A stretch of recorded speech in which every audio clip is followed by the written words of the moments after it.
اعوذ باللہ من الشیطان الرجیم، بسم اللہ الرحمن الرحیم۔ دوستو، یہ میرا نیا چینل ہے، اس کا نام ہے ناول ہی ناول، اور میں اس کو شروع کر رہی ہوں نمرہ احمد کے ناول سے، کرا کرم کا تاج محل۔ اس کا انتساب انہوں نے اپنے شفیق چچا کے نام کیا ہے۔ پہاڑوں میں اتنی قوت ہوتی ہے کہ وہ ہمیں اپنی راجدھانی میں کھینچ لائیں، جہاں ہمارے وہ دوست ابد تک کے لیے ہوتے ہیں، جن کی روحیں ان بلندیوں تک جانے کے لیے مچلا کرتی تھیں۔ ان کوہ پیماؤں کو مت بھلانا جو چوٹیوں سے لوٹ کر نہیں آتے۔ اناتولی بوکریف۔ دیباچہ میں انہوں نے کچھ لکھا ہے تو اس کو میں شارٹ کر کے آپ کو بتاتی ہوں۔ وہ کہتی ہیں کہ یہ وہ کہانی ہے جس نے میری پہچان بنائی، میرے کام کے ناقدین کو اپنا مداح بنایا، اور پہلی دفعہ تھا جب نمرہ احمد کو ایک لکھاری کی صورت میں تسلیم کیا جانے لگا۔ یہ ناول 2009 میں لکھا گیا اور یہ ناول کوہ پیمائی پہ لکھا گیا۔ آئیے ہم بھی ایک ایسی ہی داستان کو کھوجتے ہیں اور اسے برف سے پگھلا کر صفحہ کرتاس پہ منتقل کر کے اس میں کھو جاتے ہیں۔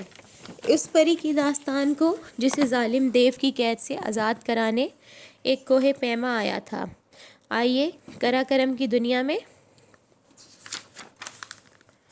نوائے وقت منگل، 16 اگست 2005۔ راکا پوشی پر گلیشیئر پھٹنے سے کوہ پیما لڑکی گر کر ہلاک۔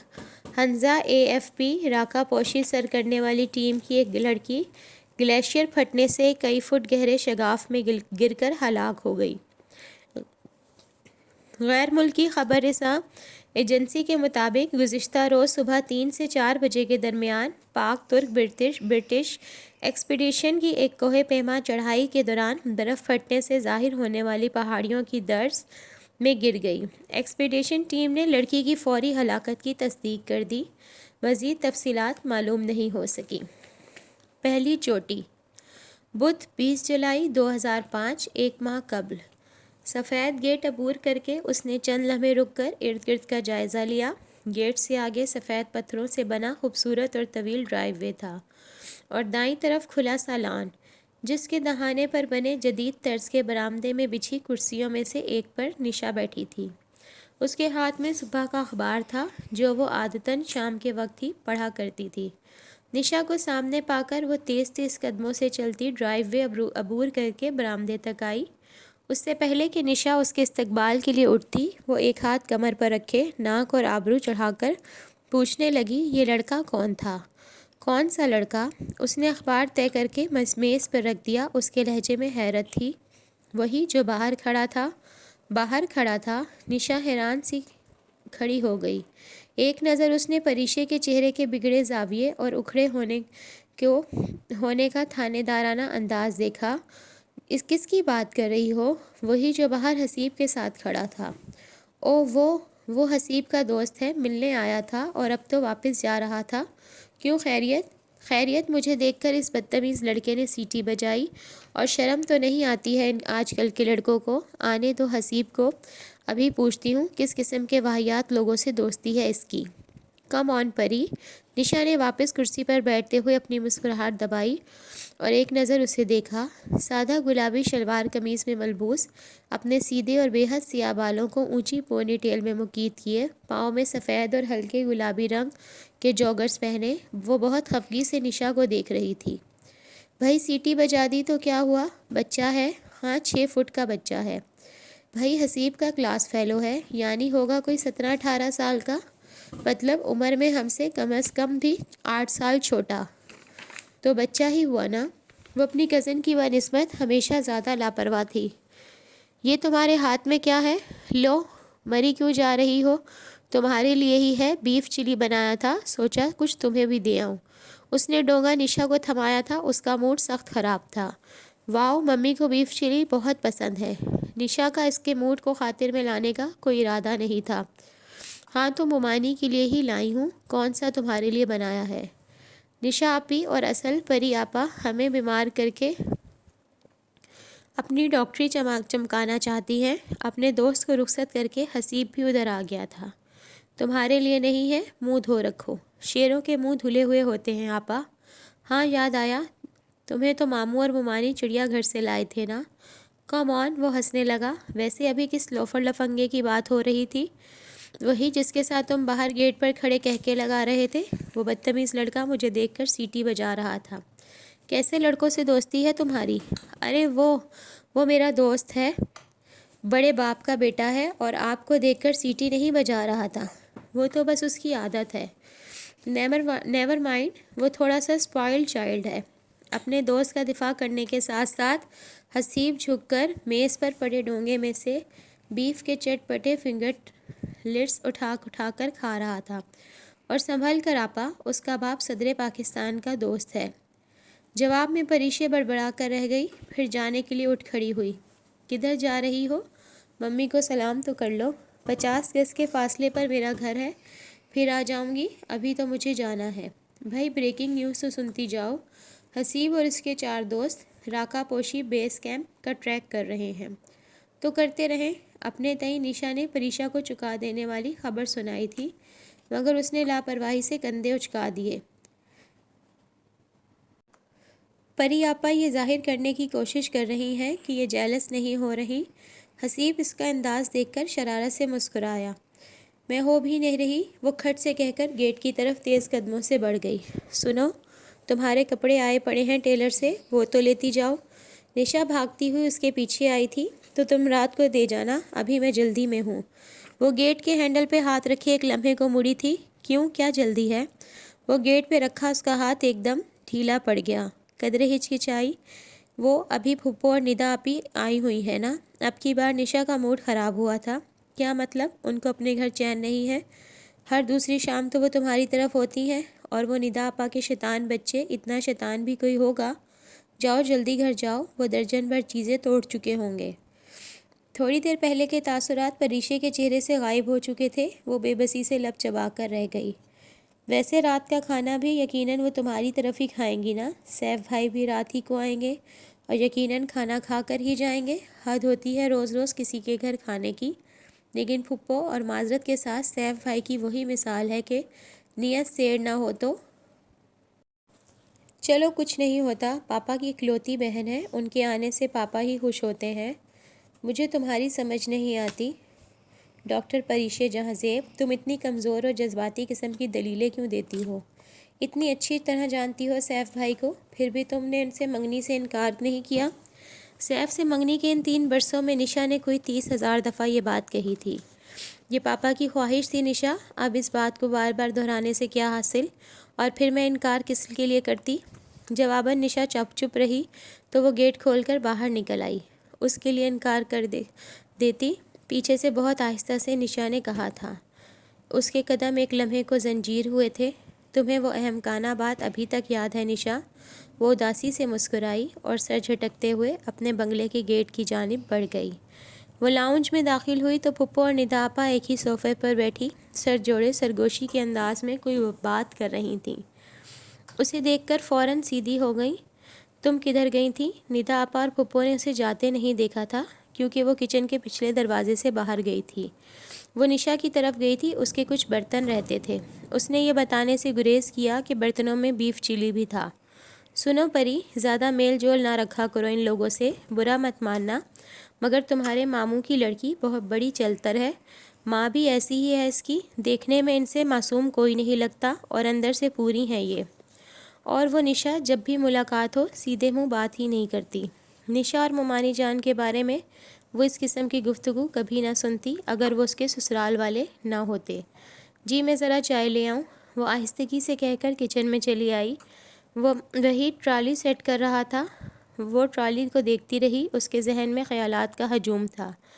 وہ جانتی تھی پھپھو نشا اور اس کے ماموں ممانی کے متعلق ایسی باتیں کیوں کرتی تھیں۔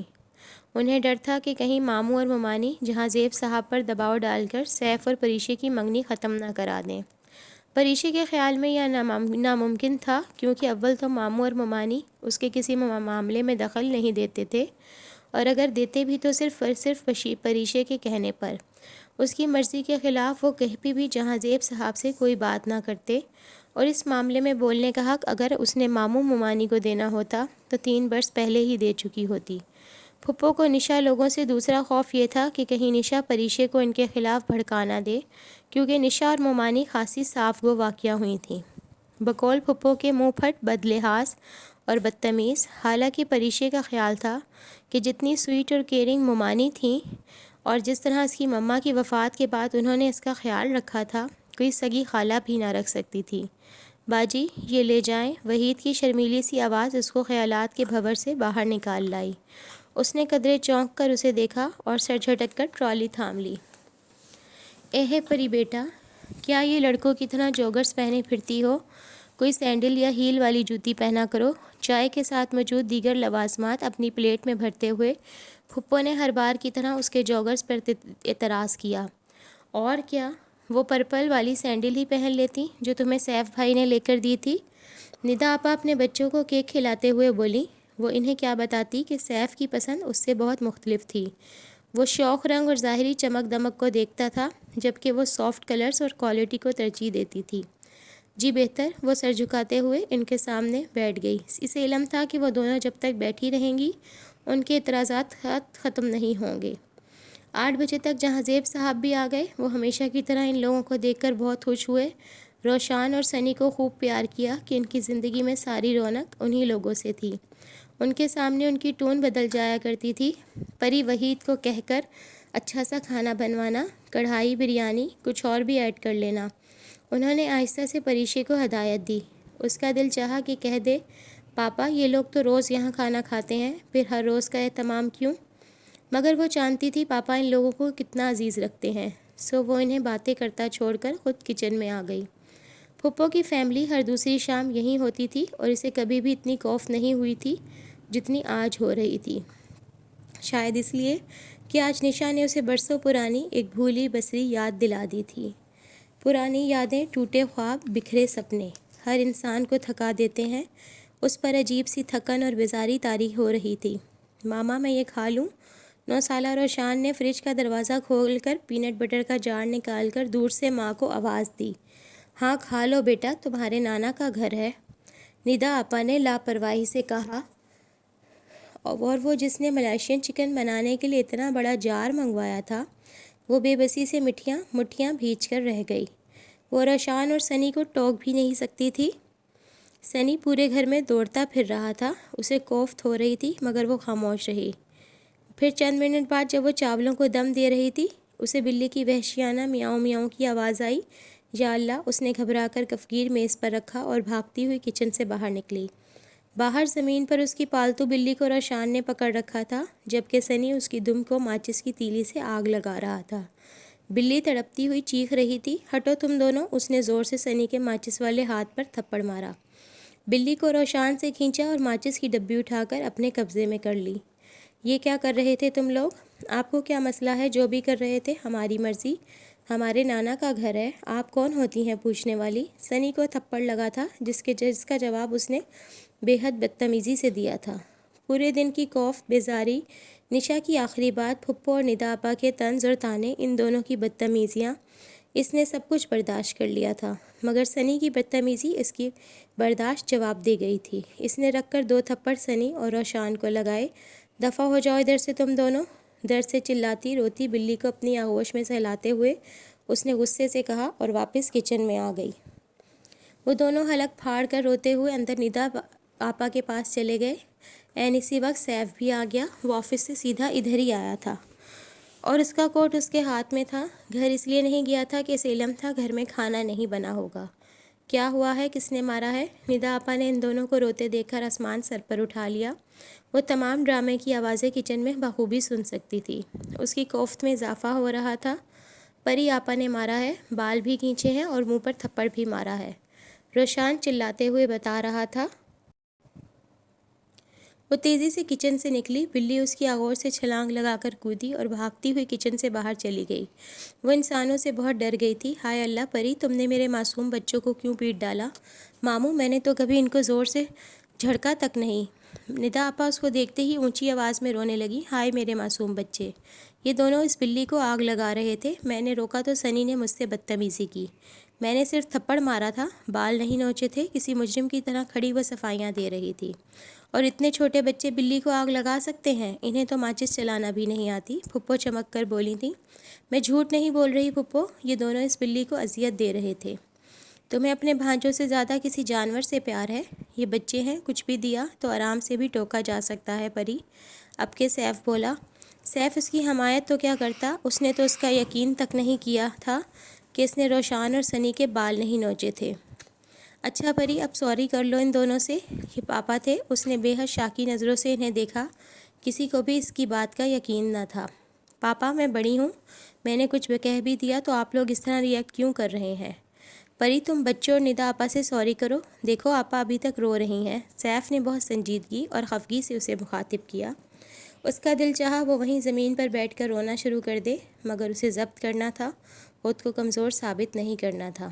میری کوئی غلطی نہیں، پھر بھی ندا آپا سوری۔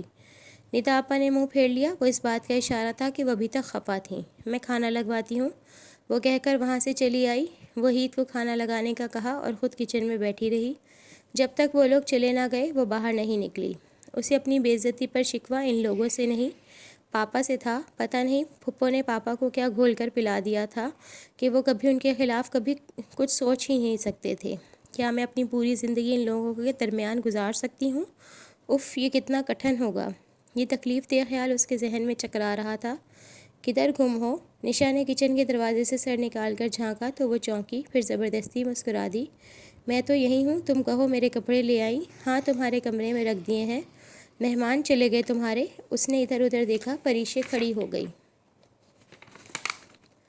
ہاں چلے گئے، آؤ باہر بیٹھتے ہیں۔ نشا کو دیکھ کر اس کا ڈپریشن قدرے کم ہوا تھا۔ دونوں ان کپڑوں کے متعلق بات کرتی لاؤنج میں آئیں، جہاں زیب صاحب کو وہیں بیٹھے پایا۔ انکل، ممی کہہ رہی تھی کہ سیف بھائی کی امی شادی کی ڈیٹ فکس کرنے آنے والی ہیں، وہ کب تک آئیں گی؟ نشا کی ان سے بہت بے تکلفی تھی اور وہ تھی بھی بہت بولڈ، ہر بات بلا جھجک پوچھ لیا کرتی تھی۔ اسے معلوم تھا آج پھپھو اسی لیے آئی تھیں، پھر بھی اس نے پوچھا۔ پریشے کے لبوں پر مسکراہٹ بکھر گئی۔ بیٹا، ڈیٹ تو تقریباً فکس ہو گئی ہے، عید نومبر کے پہلے ہفتے میں آ رہی ہے، تو ہم یہ سوچ رہے تھے کہ عید کے تیسرے دن مہندی رکھ لیں گے۔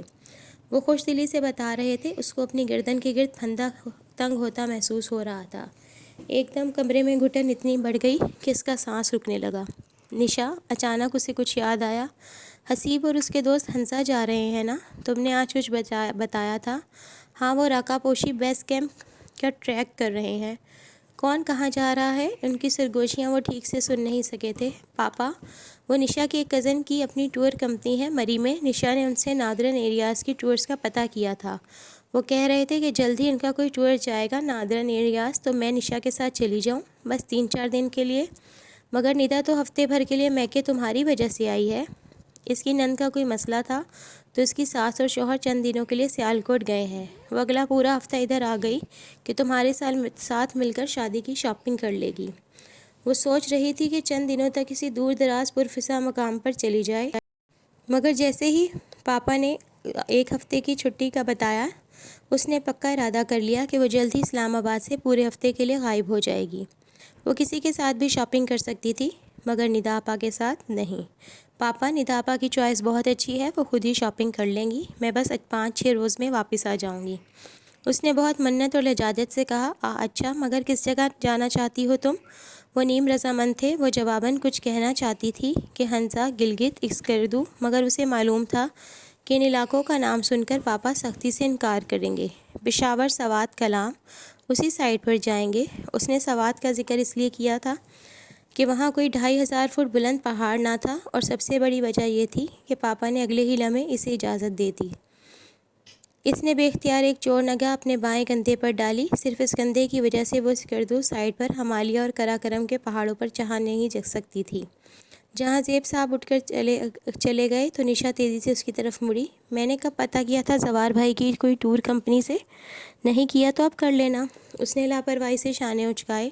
ندا آپا کی ماں فیملی آمد کے باعث چند لمحے پہلے تک اس کے سر میں جو درد کی ٹیسیں اٹھ رہی تھیں وہ اب غائب ہو چکی تھیں۔ تم اسلام آباد کی کسی ٹور کمپنی کا نام نہیں لے سکتی تھیں؟ اب خواہ جھوٹ کو سچ ثابت کرنے مری جانا پڑے گا۔ اگر تمہیں اتنا ہی شوق ہو رہا ہے سیر سپاٹے کا تو حسیب اور اس کے فرینڈز کے ساتھ راکا پوشی چلے جاتے ہیں۔ جس کی اجازت مجھے پاپا کبھی نہیں دیں گے۔ اور حسیب کے دوست، اس کی نگاہوں کے سامنے شام والا وہ لڑکا آ گیا جس نے اسے دیکھ کر بے اختیار سیٹی بجائی تھی۔ اس نے تنفر سے سر جھٹکا۔ میں حسیب کے دوستوں کا سر پھاڑ سکتی ہوں، ان کے ساتھ 4 دن پیدل راکا پوشی کا ٹریک نہیں کر سکتی۔ اس کو وہ لڑکا بہت ہی برا لگا تھا۔ نشا خاموش ہو گئی۔ نشا کے جانے کے بعد وہ اپنے کمرے میں آ گئی۔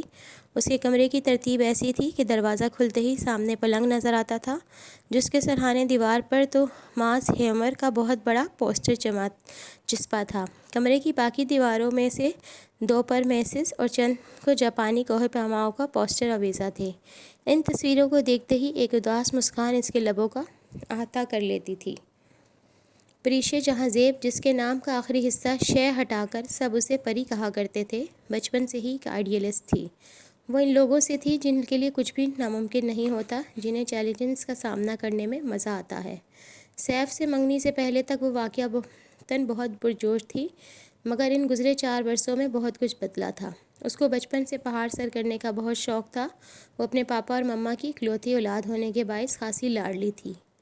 ان کے لاڈ پیار نے اس کو بگاڑا نہیں، بلکہ بہت بہادر، مضبوط اور پر اعتماد بنا دیا تھا۔ اس کی مما کو اس کوہ پیمائی کا شوق بہت عزیز تھا، اور یہ سب سے بڑی وجہ تھی جس کے باعث مما اس کو 1995 میں اپنے ساتھ انگلینڈ لے گئی تھیں۔ پاپا نے اس کی وجہ سے اپنے بزنس بھی ادھر ہی منتقل کر دیا تھا، مگر وہ لندن میں ہوتے تھے، مما اور پریشے لیک ڈسٹرکٹ میں۔ وہ 4 برس لیک ڈسٹرکٹ میں رہی، وہاں اس نے بہت کچھ سیکھا۔ اس دوران وہ صرف 2 دفعہ پاکستان آئی تھی، وہ بھی سردیوں کی چھٹیوں میں۔ گرمیوں کی چھٹیاں وہ کہاں گزارتی تھی، یہ اس کا ایک ٹین ایج سیکرٹ تھا، جس کی بھنک اگر پاپا کو پڑ جاتی تو وہ بہت خفا ہوتے۔ البتہ مما واقف تھیں۔ دونوں بار اسے اپنے سے 8-9 سال بڑا سیف الملوک بہت برا لگا تھا۔ وہ اس کے پاپا سے بہت لاڈ اٹھواتا تھا، اس کو بڑی عجیب نگاہوں سے تکتا تھا، اس کی نگاہیں اچھی لگتی تھیں نہ باتیں۔ اس نے 2 دفعہ پریشی سے جب یہ کہا کہ تم بہت خوبصورت ہو، تو اس نے سیف کو بری طرح جھڑک دیا۔ 6 سال پہلے زندگی کسی حد تک بدل گئی جب مما کی وفات ہو گئی، اور پھپھو کے بے حد اصرار پر پاپا اسے اسلام آباد لے آئے۔ تب پہلی دفعہ اسے احساس ہوا تھا کہ ماں اس کی کیسی بڑی اور مضبوط ڈھال تھی، جس کے نہ ہونے سے پاپا پر اور لوگوں نے قبضہ کر لیا تھا۔ وہ بزنس پڑھنا چاہتی تھی، مگر پھپھو نے پاپا کو مجبور کیا کہ وہ پریشے کو ڈاکٹر بنائے۔ یوں اس کا 1 سال ضائع ہو گیا، مگر وہ میڈیکل میں پہنچ گئی۔ پھر 2001 کے جولائی میں کچھ ایسا ہوا کہ اس کا کوہ پیمائی کا کیریئر ختم ہو گیا۔ سپانتک کے ناقابل فراموش حادثے کے بعد پاپا نے اسے کوہ پیمائی پر پابندی لگا دی۔ اس نے خاموشی سے ان کا فیصلہ مان لیا۔ اگلے سال پاپا نے بتایا کہ انہوں نے اس کا رشتہ سیف سے کر دیا ہے۔ اسے کوئی اعتراض نہیں، تب بھی اس نے خاموشی سے سر جھکا دیا۔ ہاں، تب اس نے 1 دفعہ اس کے متعلق ضرور سوچا تھا، جس کا اسے برسوں سے انتظار تھا۔ لیک ڈسٹرکٹ جانے سے پہلے وہ خوابوں میں رہنے والی کم عمر لاپرواہ سی لڑکی تھی، جس کے آئیڈیلزم نے اسے ایک زندگی بھر پھانس کی طرح چبھنے والا خواب دیا تھا، اس اجنبی کا خواب جس کا انتظار ہر لڑکی کرتی ہے۔ اس نے برسوں پہلے نشا کو بتایا تھا، تمہیں یاد ہے ہم فیری ٹیلز میں پرستان کی ایک پری کا قصہ پڑھا کرتے تھے، جس کو ظالم دیو نے قید کر رکھا تھا۔ پھر اس کی رہائی کے لیے ایک شہزادہ آیا تھا، سفید گھوڑے پر سوار، بھورے بالوں اور شہد رنگ آنکھوں والا گھڑ سوار۔ وہ دیس دیس کی خاک چھانتا پرستان کی خوبصورت وادیوں کے قصے سن کر اس طرف آ نکلا تھا۔ پری کی قید کا سنا تو وہ بہادر شہزادہ اسے ظالم دیو کی قید سے چھڑا کر خوبصورت وادیوں، چشموں اور پہاڑوں میں اپنے ہمراہ لے گیا، اور پھر دونوں ہنسی خوشی رہنے لگے۔ اس نے ایک گہری سانس بھر کر نشا کو دیکھا۔ کاش میرے لیے بھی ایک ایسا ہی شخص آئے، شہزادوں کی سی آن بان رکھنے والا، بہادر اور مضبوط، جو ظاہریت کے پجاریوں جیسا نہ ہو۔ یہ کوئی کچی عمر کا سپنا نہیں تھا، ایک امید تھی، ایک وجدان تھا کہ کوئی ہے جسے اس کے لیے تخلیق کیا گیا ہے، وہی جو دیس دیس کی خاک چھانتا کسی روز اس کے پرستان میں آ نکلے گا، جس کو دیکھ کر اس کا دل کہے گا کہ ہاں، ظالم دیو کی قید میں موجود اس پری نے صدیوں اسی کا تو انتظار کیا تھا۔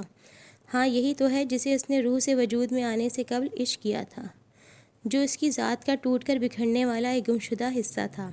اور ہاں، وہ یہ بھی تو کہتی تھی کہ اگر میں پریوں کی طرح ہی حسین ہوں تو یوں ہی کسی سے شادی نہیں کروں گی، بلکہ وہ جیسے پریاں اور شہزادیاں شرائط رکھا کرتی تھیں نا، 7 سوالوں کی شرط، سامری جادوگر کے منٹکے کی شرط، وہی شرط رکھوں گی۔ تو نشا نے بے حد تجسس سے پوچھا تھا کہ کیسی شرط؟ تب وہ کھلکھلا کر بولی تھی، میں صرف اس کا ہاتھ تھاموں گی جو میرے لیے دنیا کا سب سے خوبصورت پہاڑ راکا پوشی سر کرے گا۔ کتنے ہی برس گزرتے گئے، وہ خوابوں کا شہزادہ نہ آیا، یہاں تک کہ وہ تمام خواب پریشی کو پرچکانا اور احمقانہ لگنے لگے۔ وہ اب نشا کے ساتھ ان پر خوب ہنستی، پھر سیف سے منگنی کے بعد اس نے ہنسنا بھی چھوڑ دیا۔ آج اتنے عرصے بعد نشا نے اسے وہ بات یاد دلا دی تھی، وہ احمقانہ اور بچکانہ بات۔ ہاں، وہ بچکانہ خواب ہی تو تھے، اب پریش جہاں زیب کی سمجھ میں آ گیا تھا۔ وہ کوئی پری نہیں، وہ خوبصورت صحیح مگر ایک عام لڑکی ہے، اور عام سی لڑکیوں کے لیے شہزادے نہیں آیا کرتے۔ تو دوستو، یہ تھی آج کی ایپیسوڈ، کل پھر ملیں گے۔ اگر آپ کو میری آڈیو اچھی لگی ہو تو اس کو لائک کیجئے، شیئر کیجئے اور میرے چینل کو سبسکرائب کیجئے، اور بیل آئیکن کو پریس کرنا مت بھولیے گا تاکہ میری اگلی آنے والی ویڈیو کا نوٹیفیکیشن آپ کو فوراً مل جائے۔